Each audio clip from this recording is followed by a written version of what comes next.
So இந்த காரில் தான் காய்ஸ் நம்ம திருமலாக்கே வந்திருக்கோம். உள்ள இன்டீரியர் பார்த்தீங்கன்னா செம்ம க்ளீன் அண்ட் நீட்டாக இருந்தது. நல்லா மெயின்டைன் பண்ணுறாங்க. ஸோ இது வந்து பார்த்தீங்கன்னா full and fully automatic guys. இந்த காரில் தான் நம்ம திருமலாக்கு வந்திருக்கோம். ஸோ இப்போ வந்து ஈவினிங் ஒரு 5 மணி ஆயிடுச்சு. சும்மா சுற்றலான்னு வெளியே போய் பார்த்தேன். ஸோ அதுக்கப்புறம் எங்கேயும் சுற்றலாமல் காரில் உட்காந்துட்டேன். இந்த வீடியோ வந்து மார்னிங் ஒரு 6 மணிக்கு டீ சாப்பிட்லான்னு போயிருந்தேன். ஸோ டீயும் சாப்பிட்டு நான் வந்துட்டேன். அவங்களுக்கு தரிசனத்துக்கு போகிறேன்னு சொன்னாங்க. ஸோ அதுக்கப்புறம் அவங்கள ட்ராப் பண்ணி அவங்க ஃபோன்லாம் உள்ளே அலோவ் பண்ண மாட்டாங்க. என்கிட்ட கொடுத்தாங்க. ஐஃபோன் 17 ப்ரோ மேக்ஸ் கைஸ் அது. ஸோ ஒரு 11 மணிக்கு அவங்க கீழே வந்துட்டானுங்க. அதுக்கப்புறம் நானும் போய் அவங்கள பிக்கப் பண்ணி இப்போ வந்து நம்ம சென்னை கிளம்ப வேண்டியதான். இப்போ தான் மலை இறங்க போகிறோம். ஃபுல்லாக பார்க்குறதுக்கு நான் செம்மையாக இருந்தேன். ஏறும்போது கூட அவ்வளோ இல்லை, இறங்கும்போது மட்டும் நல்லா இருந்தது. ஸோ ஃபுல்லாக செடி ரோட்டை நீட் அண்ட் க்ளீனாக மெயின்டைன் பண்ணுறானுங்க.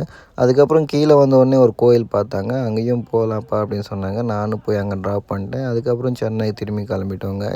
வரும்போது பார்த்திங்கன்னா மலை மேலே கல் நிறைய செம்மையாக இருந்து. அதுக்கப்புறம் கிண்டி ரீச் பண்ணிட்டோம் நம்ம. அவங்களும் ட்ராப் பண்ணி நம்மளும் இப்போ வீட்டுக்கு போக வேண்டியதான் கைஸ். ஸோ அதுக்கப்புறம் ஃபுல்லாக டிராஃபிக்காக இருந்து இவ்வளோ நேரம் ஓட்டினது கூட எனக்கு ஒன்றும் தோணலை. இப்போ வந்து பார்த்திங்கன்னா இங்கேருந்து இங்கே வரதுக்கு 2 ஹவர்ஸ் ஆயிடுச்சு. அதுக்கப்புறம் இப்போ டைம் 7 மணி ஆக போகுது. அவங்களும் நான் சேஃபாக ட்ராப் பண்ணிட்டு நானும் இப்போ வீட்டுக்கு கிளம்ப போகிறேன். ஸோ கார் அவங்களுக்கு ஹேண்ட் ஓவர் பண்ணிட்டு நானும் வீட்டுக்கு கிளம்புறேன் கைஸ். லைக் அண்ட் சப்ஸ்கிரைப் பண்ணிக்கோங்க. திருப்பதி வீடியோ இதோட முடியுது கைஸ். லைக் அண்ட் சப்ஸ்கிரைப் பண்ணிக்கோங்க.